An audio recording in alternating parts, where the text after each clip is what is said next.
अबूजार respond, sorry my mistake, Abuzar respond. जी हाँ, ये एक मुस्लिम लड़के का यूट्यूब चैनल है जो कि अपने हिंदू धर्म के बारे में गंदगी और गलत संदेश फैलाता है। आइए हम इसकी अकल ठिकाने लगाते हैं। इसने एक वीडियो बनाई है जिसमें उसने बताया है कि बागेश्वर धाम जब एक भक्त पहुंचा और उसकी मां पहुंची तो उस भक्त के ऊपर कोई भूत प्रेत का संकट था।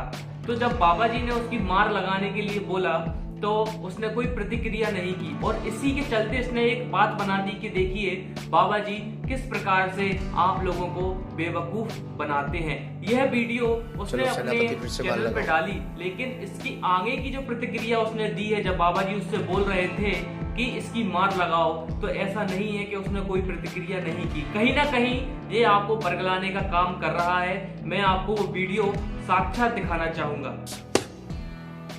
चिल्लाने दो,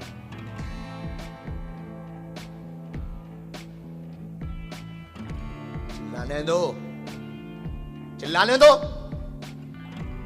ऐसे बैठो आप और मान लो। तो देखा आपने किस प्रकार Abuzar respond, sorry my mistake, Abuzar respond गलत संदेश दे रहा है।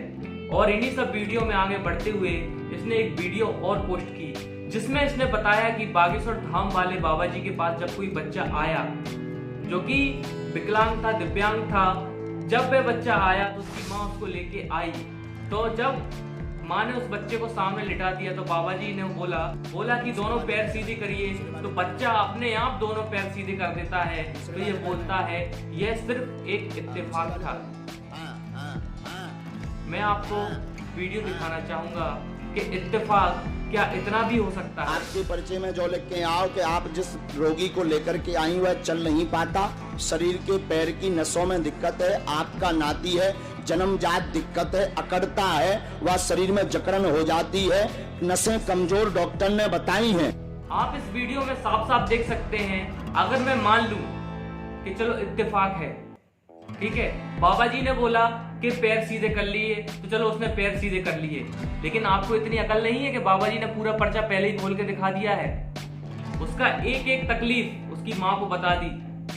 इतनी अकल नहीं है तुम में? इतना इत्तेफाक कैसे कर सकता है? तुम्हारे धर्म में कोई इतना इत्तेफाक कर दे तो मैं मान जाऊं। तो ज्यादा इत्तेफाक ना करो, नहीं तो घर में घुस के इत्तेफाक कर देंगे तुम्हारे साथ। तो इसी क्रम में आगे बढ़ते हुए जब बाबा जी ने एक लड़की को बुलाया और बुलाने के बाद उसकी समस्या सुनी और अचानक जब बाबा जी ने उसको बताया कि आपके साथ कुछ गलत हुआ है और आपके ऊपर भूत प्रेत का भी साया है, तो अचानक से उस लड़की के अंदर वो प्रेत आत्मा प्रवेश कर गई। और जब वह प्रेत आत्मा उसके अंदर प्रवेश कर गई, बाबा जी ने अचानक से बोला कि इसकी मार लगाई जाए। तो ये नालायक जी हाँ, ये नालायक बोलता है कि अचानक से ऐसे कैसे बाबा जी ने। अरे भैया, बाबा जी को समझ में आ गया था ना कि इसके अंदर प्रेत आ गया है। अगर तुम में इतनी अकल होती तो मुंह छुपा के थोड़ी ना बोलते। अगर इतनी अकल होती तो सामने आके बोलते ना।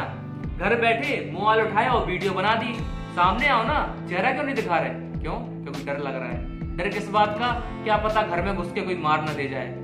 जी हाँ, तो जब बाबा जी ने उस लड़की के ऊपर बोला कि इसकी मार लगाई जाए तो इनके अंदर गुदगुदी मच गई। और गुदगुदी ऐसी मची कि इन्होंने वीडियो बना दी और वीडियो में उन्होंने बोला कि देखिए कैसे बागेश्वर धाम वाले बाबा जी बिना सेनापति के आदेश के, मतलब जब पहले वो सेनापति बुलाते थे और अचानक से उन्होंने कैसे बोल दिया कि इसकी मार लगाई जाए। अरे फूफा, ओ फूफा, सॉरी, अरे चचा, उनको पता चल गया था पहले कि हाँ इसके ऊपर प्रेत का चक्कर है, प्रेत का चक्कर है और इसके अंदर प्रेत प्रवेश कर चुका है। क्या कर चुका है? प्रेत प्रवेश कर चुका है। समझ में आ गई बात? लेकिन अबूजार रिस्पॉन्ड, सॉरी माय मिस्टेक, लेकिन अबूजार रिस्पॉन्ड को कौन समझाए? और आगे बढ़ते हुए जब इसने हनुमान चालीसा, बोले हनुमान जी महाराज की जय, हनुमान चालीसा की पंक्ति जुग सहस्त्र योजन पर भानु लिल्यो ताही मधुर फल जानू की पंक्ति पर सवाल उठाते हुए बोला कि पृथ्वी से सूरज की दूरी बिल्कुल भी सही नहीं है। जो हनुमान चालीसा में लिखा हुआ है जुग सहस्त्र योजन पर भानु, जिसका अगर हम पृथक्करण करें तो पृथ्वी से सूर्य की दूरी 15 करोड़ 36 लाख किलोमीटर होती है। इसका कहना है कि पृथ्वी की दूरी कभी निश्चित थी ही नहीं। जी हाँ, पृथ्वी जो घूमता है, इलेक्ट्रिकल मोशन करता है, पूरे साल में सिर्फ उसकी घूमने की प्रतिक्रिया 3% बदलती है। कितने परसेंट बदलती है? 3%। जी हाँ। और जब हनुमान जी महाराज सूर्य को निगलने, सूर्य की तरफ बढ़े, तब पृथ्वी से सूर्य की दूरी 15 करोड़ 36 लाख थी। क्यों? क्योंकि अगर तुम इलेक्ट्रिक मोशन की बात करोगे तो इलेक्ट्रिक मोशन में घूम तो पृथ्वी अंडाकार रही है, लेकिन किसी एक बिंदु पर उसकी दूरी 15 करोड़ 36 लाख किलोमीटर हो रही है। इतनी समझ अगर तुम में होती तो क्या नहीं होता।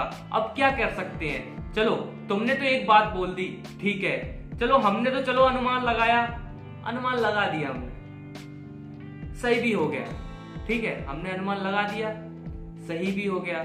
लेकिन तुम मुझे एक बात बताओ, देखो मैं किसी धर्म के बारे में नहीं बोलता, क्योंकि मेरा धर्म कभी भी इस बारे में मुझे इजाजत नहीं देता कि मैं किसी भी धर्म के बारे में बोलूं। लेकिन मैं तुमसे एक सिंपल क्वेश्चन बोलना चाहूंगा कि तुम अपनी कुरान में मुझे बता दो कि कहीं पर भी लिखा हुआ है कि महिलाओं को हिजाब पहनना जरूरी होता है? नहीं बता पाओगे, नहीं बता पाओगे। क्यों नहीं बता पाओगे? क्योंकि लिखा नहीं है और नहीं बता सकते हो। हिजाब शब्द जरूर है हिजाब का, लेकिन अगर तुम उनका मतलब समझोगे, तुम वीडियो बना लो, मैं उसको दोबारा मतलब समझा दूंगा अच्छे से, लेकिन तुम नहीं बता पाओगे क्योंकि नहीं है, क्योंकि कुरान में नहीं लिखा गया है कि महिलाओं को हिजाब पहनना जरूरी होता है। समझ गए? तुम मुझे बता दो, हमारे हनुमान चालीसा में दूरी लिखी थी और साइंटिस्ट ने भी वो दूरी देखी है और उन्होंने गणना भी कर ली, लेकिन तुम मुझे एक चीज दिखा दो तो मैं मान जाऊं। और इसी के चलते अगली वीडियो में यह शिव जी के बारे में बोलता है। सुन बे चूतिए, औकात में रहो अपनी। समझ में आ गए? तुमने बोल दिया। क्यों बोल दिया? क्योंकि सदगुरु जी ने एक इंटरव्यू में साइंटिफिक रीजन बताया कि अगर हम लोग शिवलिंग के ऊपर फैटी पदार्थ जैसे घी, दूध, दही ये सब चीजें नहीं चढ़ाएंगे तो कहीं ना कहीं क्या होगा कि वह अंदर से क्षरण हो जाएगा। क्षरण मतलब क्रैक हो जाएगा। जी हाँ, यह एक क्या है, देखो ये साइंटिफिक रीजन है, ठीक है। अब हिंदू धर्म में क्या है कि देखो, जब समुद्र मंथन हुआ था तो विष निकला था। अब उस विष को निकलने के लिए हमारे शंकर जी को बुलाया गया। जब शंकर जी ने उस विष को ग्रहण किया और ग्रहण करने के बाद उस विष का इतना ताप था कि उसको कम करने के लिए शिव जी के ऊपर दूध का अभिषेक किया गया और दूध का पान कराया गया। समझ में आया? ये हमारे हिंदू धर्म का रीजन था शंकर जी पे दूध चढ़ाने का। समझ में आ गया? फिर इसी के साथ आगे बढ़ते हुए ये महाशय हमारे पंडित जी, नमस्ते, हमारे पंडित जी का वीडियो बताते हुए बोलते हैं कि पंडित जी बोल रहे हैं कि अंडे नहीं खाना चाहिए क्योंकि वह मांसाहार में आते हैं। और ये महाशय बोलते हैं कि जो दूध होता है ना वो गाय से आता है तो उसको भी नहीं पीना चाहिए, पेड़ों से तो आता नहीं है। लेकिन भैया, अरे मेरे चाचा, कौन समझाए तुम्हें कि अंडों में क्या होता है? अंडों में होता है शुक्राणु। किसका? मुर्गे का। और वही खाते हो तुम लोग, ठीक है। अंडे में होता है शुक्राणु, समझ में आया? अंडे में होता है शुक्राणु, कौन का? मुर्गे का। अब वही खा गए तुम लोग, ठीक है। अंडे में शुक्राणु है, शुक्राणु से बन गया क्या? चूजा। समझ में आया? चूजा बन रहा है। अब दूध है, दूध गाय से मिल रहा है। अब गाय के पास दूध है, दूध से बच्चा पैदा तो हो नहीं रहा। देखो, बच्चे के लिए पोषक तत्व तो मिलते ही हैं, लेकिन दूध ऐसा नहीं है कि दूध को किसी कटोरे में रख दो तो वहां चूजा निकल आएगा। लेकिन अंडे में ऐसा होता है। अंडे में ऐसा क्यों होता है? क्योंकि वहां क्या होता है? मुर्गे का शुक्राणु होता है। शुक्राणु समझते हो? जो तुम पी लेते हो और खा जाते हो। समझ में आ गया? तो दूध में और अंडों में, गाय के दूध में, भैंस के दूध में, समझ में आया? इतना अंतर होता है। आई बात समझ में कि नहीं आई? इसी चरण में हमारे पंडित जी ने दोबारा मांस ना खाने के बारे में बात की, तो इसने क्या किया? पहले वीडियो चलाई, इसने वीडियो में लास्ट में क्या डाल दिया? एक बेल मछली डाल दी, एक मगरमच्छ डाल दिया, एक डायनासोर डाल दिया और बता दिया, ऐसा एहसास कराने की कोशिश की कि भैया ये लोग तो मांस खाते थे इसलिए इतने ताकतवर थे। पानी में रह रही बेल मछली मांस खाती है। अबे जलपरी, जलपरी हो तुम। समझ में आया? पानी में कौन सा तुम्हें सेब मिल रहा है, तुम्हें अनार मिल रहा है, तुम्हें पपीता मिल रहा है, तुम्हें है? पानी में रह रहे तुम। साले मुंह डाल देंगे 1 मिनट के लिए, मर जाओगे, अस्थियां बाहर आ जाएंगी तुम्हारी। समझ में आया? उन लोगों से कंपैरिजन करने चले हैं भाई साहब अपने को, जानवर है बे, तुम इंसान हो, समझ में आया? और तुम कहोगे कि वो ताकतवर है ना, तो मांस खा रहे हो, मांस खाओ। देखो यार, मना किसी को नहीं है, आप मांस खाओ।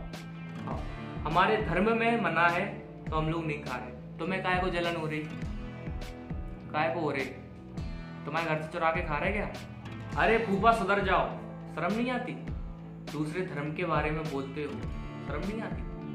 हाँ भैया, हमारा धर्म नहीं सिखाता, हमारा धर्म नहीं सिखाता कि हम तुम्हारे धर्म के बारे में बोलें, लेकिन तुम बोलोगे तो मैं भी बोलूंगा।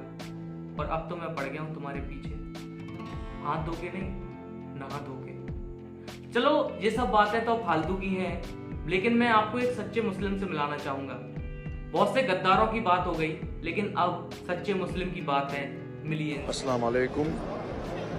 तमाम लोगों को मैं बताना चाहूँगा कि इस वक्त मैं खाने काबा में हूँ और यहाँ मैं दुआ कर रहा हूँ उन 40 जवानों की जो शहादत हुई है, उनके परिवार वालों के लिए मैं खुदा से दुआ कर रहा हूँ कि उन 40 जवानों को। तो जैसा कि आपने देखा, कुछ लोग गद्दार हैं, कुछ ही लोग हैं गद्दार। तुम्हें क्या करना, शांति से रहो। कुछ लोग हैं गद्दार जो अपना चेहरा नहीं दिखाते क्योंकि उनकी औकात नहीं है। समझ में आया? चेहरा दिखाओ।